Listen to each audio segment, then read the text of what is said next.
Seorang ulama yang memiliki keilmuan sekelas sekali berdunia, sebutlah namanya Imam As-Suyuti. Beliau mendapatkan laqab Jalaluddin, artinya keindahan agama. Pantas kalau beliau mendapatkan laqab tersebut. Kenapa? Karena dalam sebuah kaul beliau menulis 700 judul kitab. Ada satu kaul yang menyebutkan 1000 judul kitab. Luar biasa keilmuan beliau, luas bak lautan, dalam bak seperti lautan, tinggi bak seperti gunung. Itulah Imam Jalaluddin As-Suyuti. Namun lagi-lagi seorang yang memiliki keilmuan tinggi, yang memiliki kredibilitas yang tinggi, itu selalu saja mendapatkan ujian. Nih Imam Jalaluddin As-Suyuti, ujiannya bukan dari siapa-siapa, dari gurunya. Guru Imam Jalaluddin As-Suyuti itu banyak. Salah satunya adalah Imam Al-Mahalli yang menulis kitab Tafsir Jalalain. Guru dari Imam Jalaluddin As-Suyuti ini rupanya hasud kepada muridnya, karena ratingnya Jalaluddin As-Suyuti itu sangat naik, bagus, muridnya banyak, mengalahkan dari gurunya, yaitu Abdurrahman As-Sakhawi. Ini Abdurrahman As-Sakhawi nulis kitab yang ujung-ujungnya ngejatuhin Imam Jalaluddin As-Suyuti. Padahal Imam Jalaluddin As-Suyuti muridnya. Ini jangan sampai kejadian begini nih. Ada guru yang ngejatuhin murid. Padahal harusnya bangga ketika seorang guru mencetak muridnya menjadi ulama kaliber dunia. Dia bangga. Ini malah hasud. Ditulis kitab yang namanya Imam Jalaluddin As-Suyuti. Tadinya diam, tapi makin lama nih fitnah makin menjadi-jadi. Akhirnya Imam Jalaluddin As-Suyuti membuat kitab yang namanya Al-Kawi fi Raddis Sakhawi, kitab yang membantah tentang tuduhan Imam Sakhawi kepada Imam Jalaluddin As-Suyuti. Apa tuduhannya? Wah, Jalaluddin As-Suyuti bocah baru kemarin. Gua tahu begonya, gebleknya gua tahu bocah dari kemarin. Gua nih udah banyak makan asam garam, kata Imam As-Sakhawi. Lah, asam garam dibanggain. Akhirnya tuduhan semua dibantah oleh Imam Sakhawi dalam kitab Al-Kawi fi Raddis Sakhawi. Kata Imam Sakhawi, Jalaluddin ilmunya nyontek. Kalau dalam mahasiswa bilang plagiat itu kehinaan. Mengutip pendapat ulama bisa sebagian, bisa seluruhnya. Nyontek, copy paste. Apaan Jalaluddin As-Suyuti? Gebleknya gua tahu, bocah baru kemarin.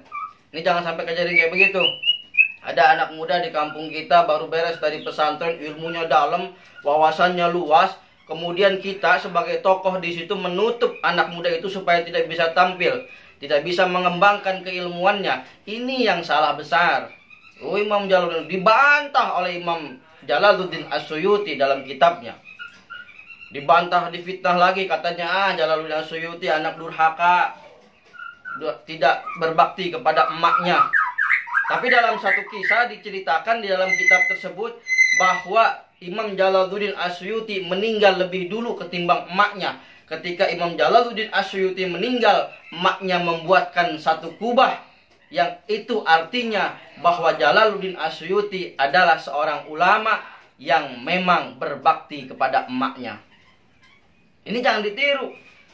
Harusnya yang ditiru seperti apa? Seperti gurunya Imam Sibawe, yaitu Imam Ahmad bin Khalil. Ini Imam Ahmad bin Khalil punya murid namanya Imam Sibawaihi. Dulu belajar kepada Imam Ahmad bin Khalil. Ketika ini Imam Sibawaihi sudah menguasai ilmu dalam bidang nahwu, muridnya banyak, santrinya banyak. Pokoknya naik daun lah Imam Sibawaihi ini. Ketika Imam Sibawaihi sudah dipuji, sudah dikenal oleh orang, apa kata Imam Ahmad bin Khalil? Ya Allah, murid saya sudah bisa mengalahkan saya. Kalah dalam segi apa? Karena ada satu pasal yang Imam Sibawaihi tidak setuju dengan pendapatnya gurunya Ahmad bin Khalil. Ketika itu tapi tidak hasud Imam Ahmad bin Khalil. Dia bermunajat kepada Allah, ya Allah tambahkan ilmu muridku, berkahkan ilmu muridku.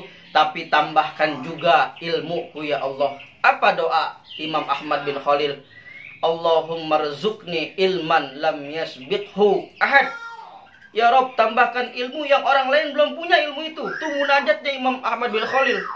Ulama-ulama dahulu kalau pengen punya ilmu ya berangkat ke Mekah. Imam Ahmad bin Khalil berangkat ke Mekah bermunajat di depan Ka'bah. Setelah bermunajat di depan Ka'bah, pulanglah ini Imam Ahmad bin Khalil dari Basrah. Kemudian di tengah jalan lewat satu kampung yang namanya Arud. Dia termenung di samping kampung itu. Bener ya si Baweh, murid gua bisa ngalahin gua debatnya. Termenung di satu kampung yang namanya Arud di pinggir laut. Dari termenung itu dia melihat ombak laut yang senantiasa berganti. Kemudian dari situ juga Allah mengilhami sebuah ilmu kepada Imam Ahmad Khalil. Apa ilmunya? Karena kampungnya kampung Arud, maka dinamakan ilmu ini ilmu Arud. Karena yang dilihat adalah bahrun, maka dikatakan ilmu ini ilmu bahar. Itu dalam syair-syair. Kalau kita ngelagu syair ada bahar towil, ada bahar towil, ada bahar yang banyak, ada 16 bahar. Itu didasarkan kepada laut yang dilihat oleh imam. Nah inilah yang sangat luar biasa. Itu dia bermunajat untuk mendapatkan ilmu yang baru. Dari mana mencontohnya? Dari Nabiullah Sulaiman. Ketika Nabi Sulaiman berdoa, Rabbi habli mulkan la yanbaghi ahad min ba'di. Berikanlah anugerah yang anugerah itu tidak akan pernah didapat orang-orang sesudahku. Hebat, luar biasa Imam Sibaweh sebagai murid dan juga Imam Ahmad bin Khalil sebagai pencetus ilmu arud atau ilmu bahar, dan yang sampai hari ini kita bisa saksikan dan kita masih belajar dalam kitab Mukhtasar Syafi'i.